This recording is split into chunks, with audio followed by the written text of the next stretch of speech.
In this video we're going to be looking at a feature called rest shapes, and rest shapes are going to allow you to use sculpted meshes to direct what tissues look like at any given point in time. So the great thing about using rest shapes is that you'll also be able to preserve all the nice functionality that comes with Ziva. Tissues will still respond to collisions, they're still going to jiggle as you'd expect, they're going to respond to fibers, and so on. So in this scene I have an example of what rest shapes might be useful for.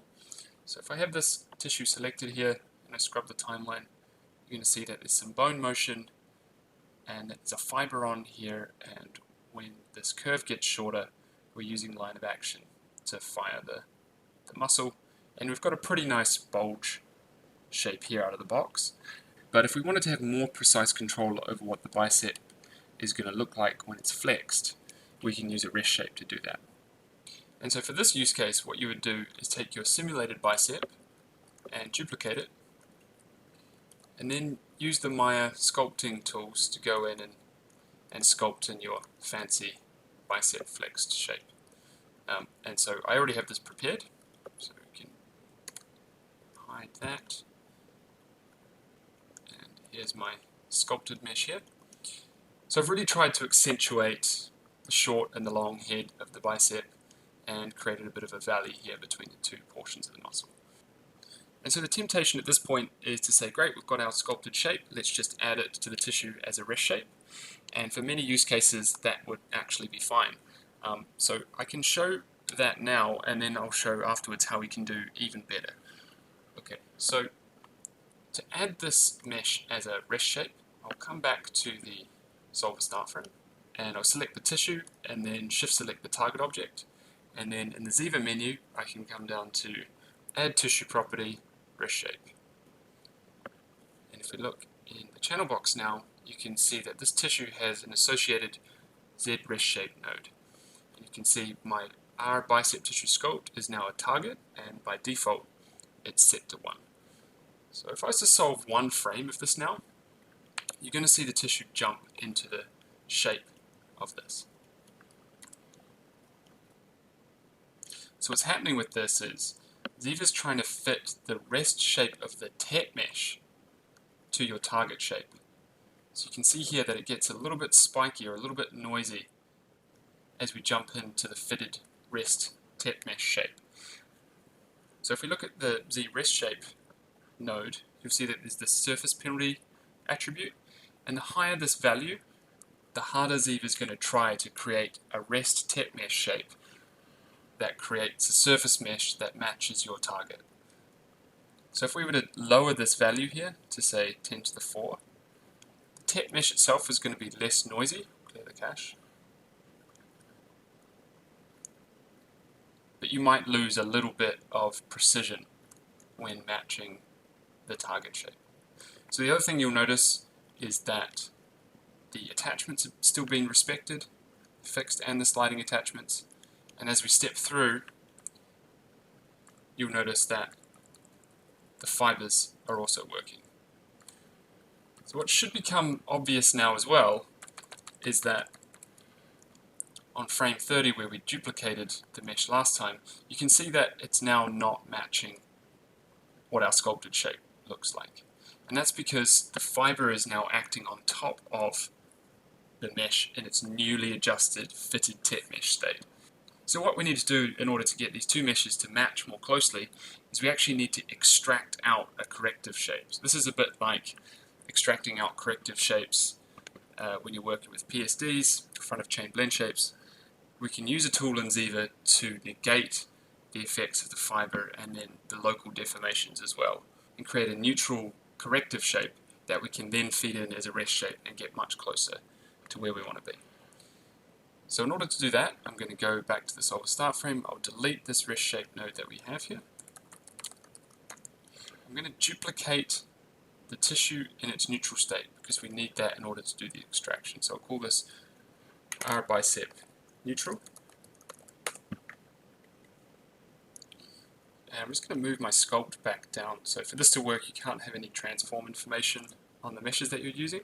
And I'm just going to simulate back to frame 30 now. So if I look in the outliner, the order of selection to do this is you need the neutral mesh first, then the tissue after simulation, and then the sculpted shape. And then in the Ziva Tools menu, under Meshing, you can select Extract Rest Shape, and that has created this corrective shape here. So if we were to toggle between this and the neutral shape, you can see it's quite similar to the neutral, but it has the features of the sculpting that we were doing in there as well. So now if we feed this in as a rest shape, we can see a slightly different effect. So to do that, I'll go back to the solver start frame. I'll hide these other meshes that we're using. And so I'll select the tissue that we want to affect, and then our new corrective shape. And then under the Ziva menu, like before, I'm going to add tissue property, rest shape. Go to the channel box, you can see that our rest shape corrective is here now.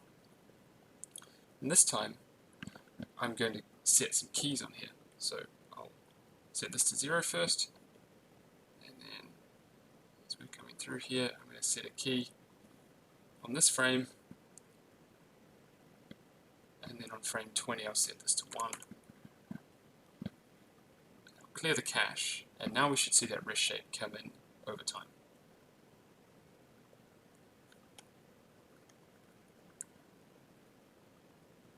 And there it is. So that's pretty cool.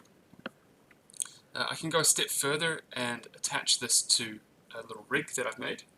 So if I open up the node editor, I have this curve info node and a remap value, and this is basically just going to output a 0 and 1 float depending on how short this curve is. So I can take my rest shape here. I'll actually delete this keyframe, select this node, add it to the graph, and then in the connection editor or out value, and then I'll plug this into this target corrective.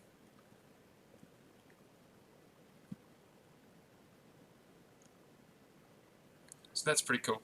There's no limit to the number of targets you can have on your rest shape, so you could stack up as many different correctives as you want on here. You might have correctives for supination and pronation on the wrist as well.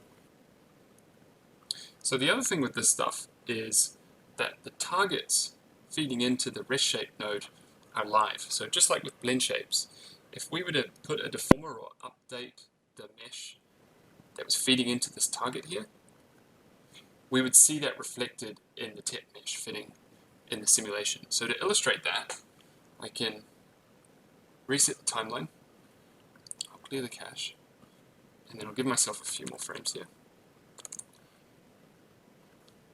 Go and unhide the corrective shape that we already have.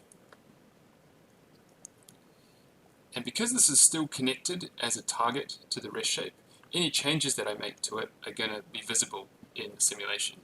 So we can use the Ziva interactive playback tool to help illustrate that. I'll just grab a vertex first, interactive playback. And now as I move this around, you're going to see the tissue update as we do that. So this could be a cluster, it could be an alembic node feeding into this. Any kind of deformer really will be reflected in the simulation. Interestingly, affine motions are going to be ignored. So if you're moving your input mesh around like this, you'll notice that the tissue is not updating the viewport. Same goes for rotations. It's only going to affect the simulation if there are local deformations. Okay, that's it for rest shapes. Thank you very much for watching.